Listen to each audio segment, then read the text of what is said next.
Yes, मैं doctor Jagdish चंद्र चौहान जी के lawyer mister Rana से मिलना चाहता हूँ। आप डॉक्टर अरुण हैं? That's right. मैं ही राणा हूँ। Very please to see you sir. Same है, प्लीज कम। मैं आप ही का इंतजार कर रहा था। थैंक यू राणा साहब। क्या करूं, मेरे मरीज मुझे आने ही नहीं दे रहे थे। मेरा हॉस्पिटल में हाजिर रहना ही उनके लिए सब कुछ है। आने वाला हर मरीज किसी और डॉक्टर को भरोसा ही नहीं करता। डॉक्टर की आधी प्रैक्टिस तो भरोसे पे ही चलती है। पेशेंट पर दवा तो बाद में असर करती है, पहले डॉक्टर अपना असर छोड़ता है, जिसकी वजह से मरीज की आधी बीमारी खुद ब खुद ठीक हो जाती है। आइए।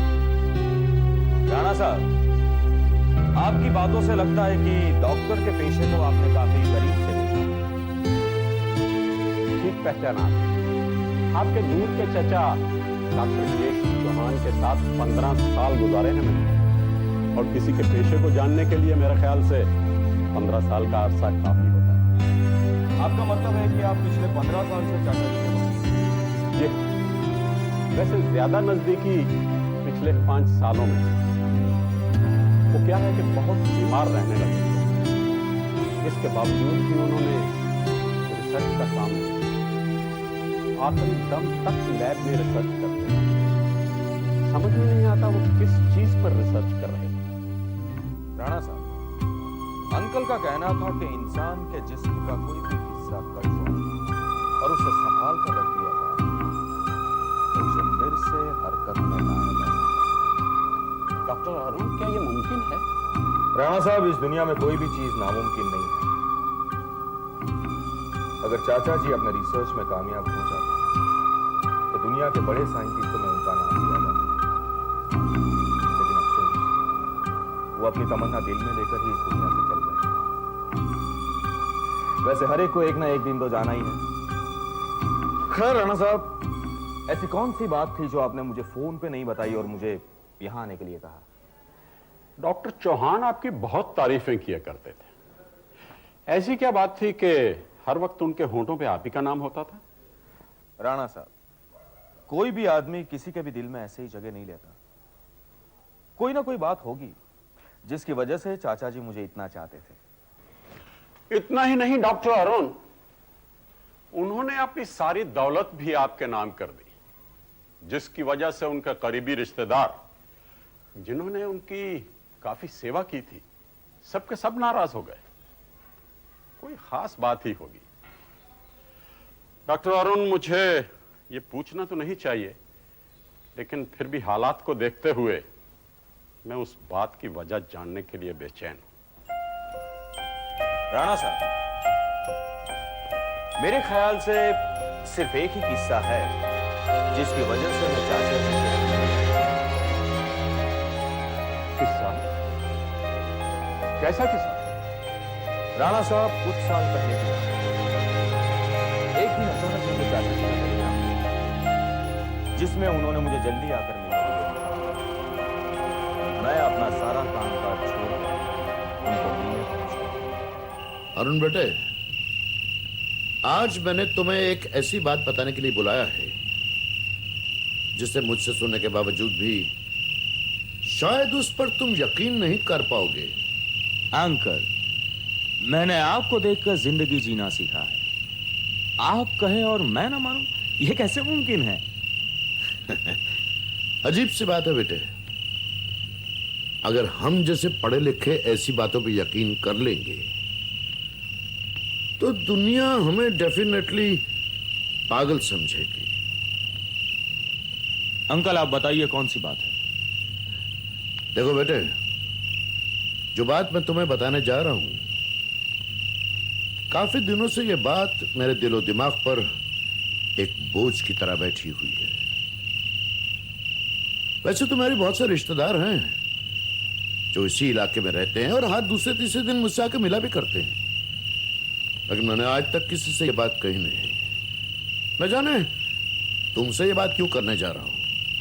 हो सकता है इसलिए कि तुम और हम एक ही प्रोफेशन के हैं, हम दोनों का पेशा एक है, या फिर यह भी हो सकता है कि मुझे तुम पर एक ब्लाइंड फेथ है। मुझे यकीन है कि मेरी इस मुश्किल का हल तुम जरूर ढूंढ निकालोगे। Don't worry uncle, I try my level best. आप बताइए तो सही, क्या बात है? बेटे, मेरे चचेरे भाई यानी कि तुम्हारे पिताजी का बचपन भी इस शहर में गुजरा। इसी शहर में उन्होंने शादी की और तुम्हारा जन्म भी यहां हुआ। जन्म से लेकर जवानी तक का समय भी तुमने शहर के भीड़ भड़क्के में ही गुजारा। शहर एक ऐसी जगह है बेटे जहां इंसान एक मशीन बन जाता है। उसके पास फालतू बातें सुनने का समय नहीं होता, वक्त नहीं होता। हो सकता है कि मेरी बातें सुनकर भी तुम यही कहो कि क्या फालतू की बातें कर रहे हैं आप, लेकिन नहीं बेटे, अगर तुम मेरी बातों पर सीरियसली गौर करोगे तो हो सकता है ये बातें हकीकत बनकर तुम्हारे सामने खड़ी हो जाएं। अंकल, मैं आपकी हर बात सुनूंगा और उस पर सीरियसली गौर करूंगा, और हो सकता है कि मैं उसका हल भी ढूंढ निकालूं। बेटे, तुम भूत प्रेत पर यकीन करते हो? भूत प्रेत में? हाँ, भूत प्रेत आत्माएं तुम्हारी सोचने की शक्ति, इन सब चीजों को कितना मानती है? अंकल, भूत प्रेत शैतान के बारे में सुना जरूर है, लेकिन कभी देखा नहीं। देखना चाहोगे? आओ मेरे साथ।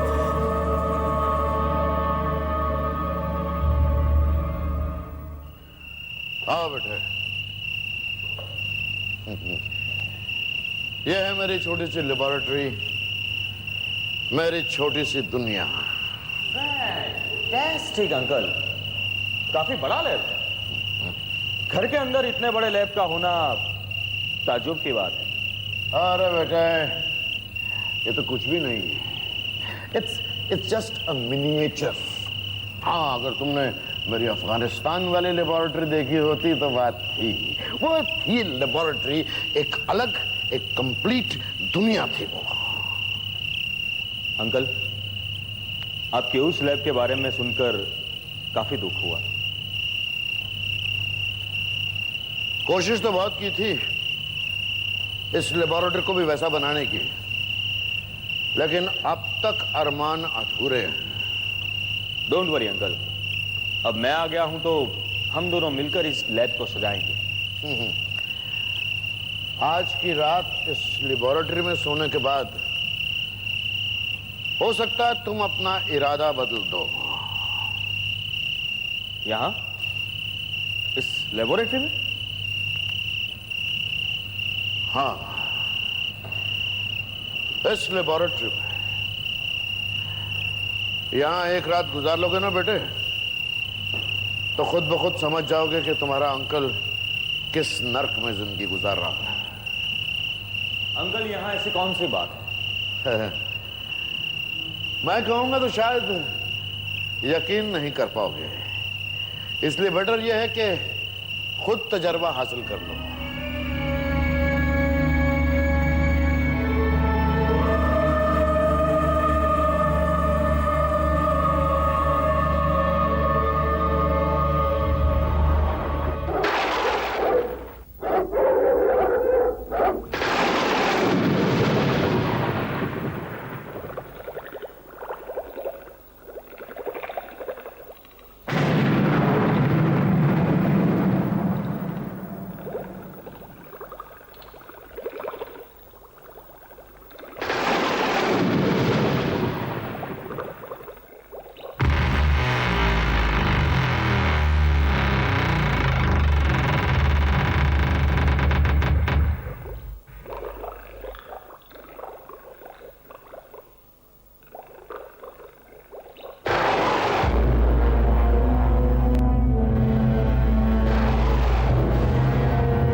मेरा हाथ, कहाँ है मेरा हाथ,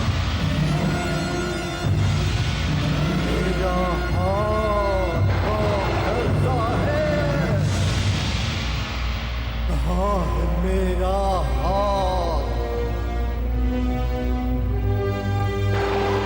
मेरा हाथ दे दो, मेरा हाथ दे दो।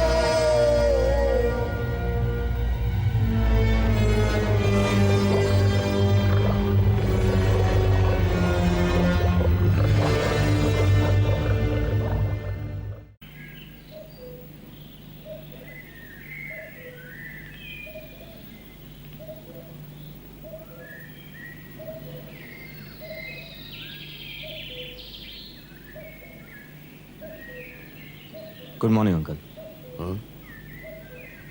हाँ वरुण, लगता है काफी देर तक सोते रहे। नहीं अंकल, मैं तो रात भर सो ही नहीं पाया। क्यों, सच निकली ना मेरी बात? अंकल, मैंने कभी ऐसी बातों पर ध्यान नहीं दिया और ना ही कभी इसे अवॉइड किया। मैं तो मानता था कि ऐसी बातें सिर्फ किताबों और कहानियों तक ही सीमित रहती है, लेकिन कल रात के हादसे के बाद इसे ना मानना भी बेवकूफी होगा। आखिर वो है कौन?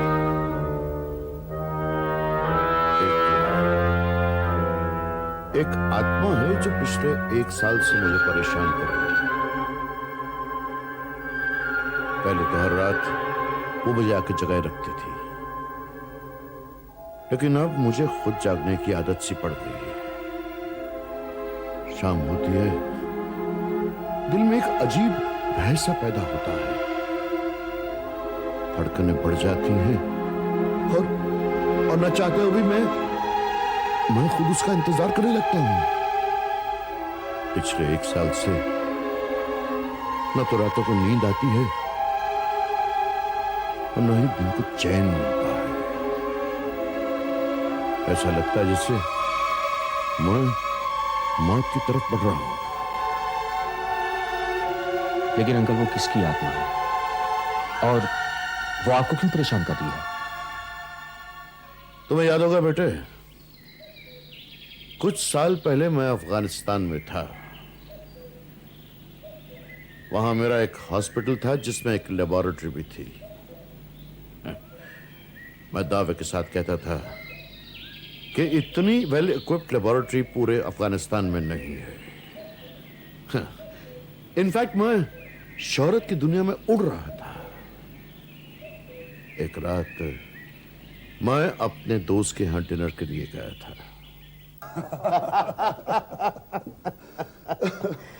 वीर साहब, हिंदुस्तान लौटने पर और सब भले भूल जाऊं, लेकिन हुजूर की मेहमान नवाजी कभी नहीं भूलूंगा। डॉक्टर साहब, ये तो हुजूर की जरा नवाजी है, वरना ये खाकसार किस लायक है। नहीं नहीं, आप कैसी बातें कर रहे हैं?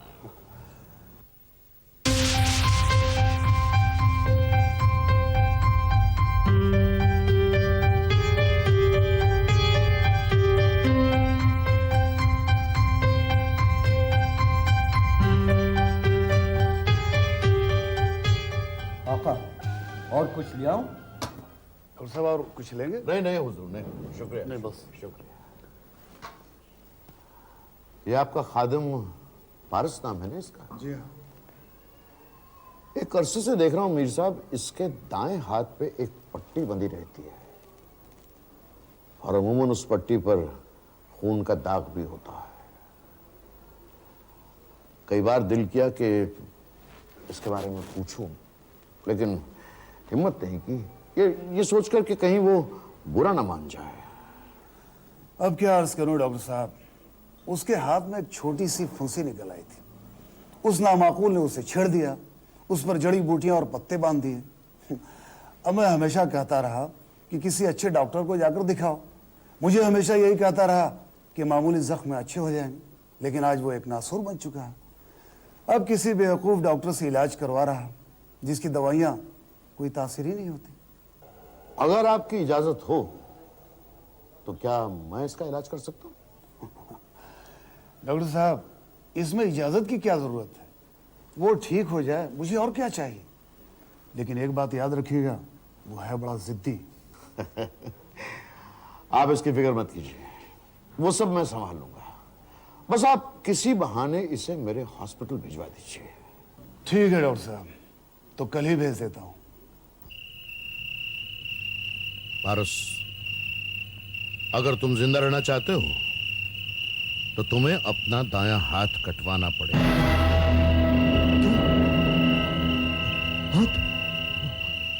हाथ कटवाना होगा? नहीं नहीं डॉक्टर साहब। हाँ पारस, इसके अलावा और कोई चारा नहीं है, क्योंकि अगर तुमने अपना दायां हाथ नहीं कटवाया तो यह जहर तुम्हारे सारे जिस्म में फैल जाएगा और तुम मौत के मुंह में चले जाओगे।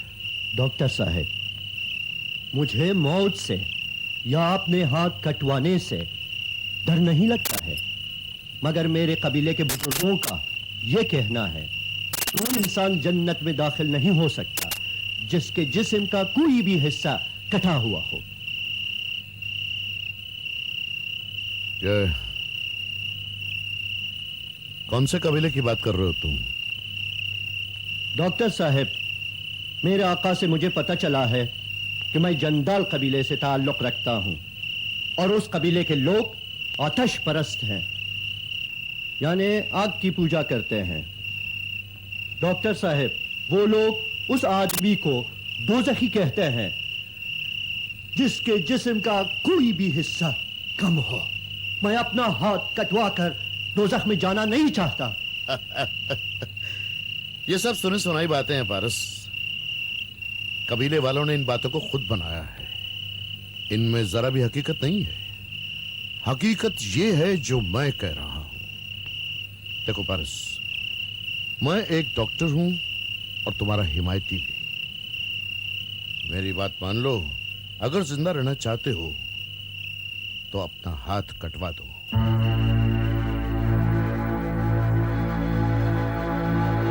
ठीक है, लेकिन एक शर्त पर। शर्त? कैसी शर्त? आपने तमाम मरे हुए कीड़े मकोड़े और जानवरों को हिफाजत से दवाई में रखा है ना? हाँ। वैसे ही मेरा कटा हुआ हाथ हिफाजत से दवाई में रख लीजिए, क्योंकि मरने के बाद मैं अपना ये हाथ लेने जरूर ठीक है, मैं तुम्हारे इस हाथ को हिफाजत से दवाइयों में रख दूंगा कि तुम मरने के बाद अपने हाथ वापस आ जाओ। वादा? पक्का वादा। ठीक है।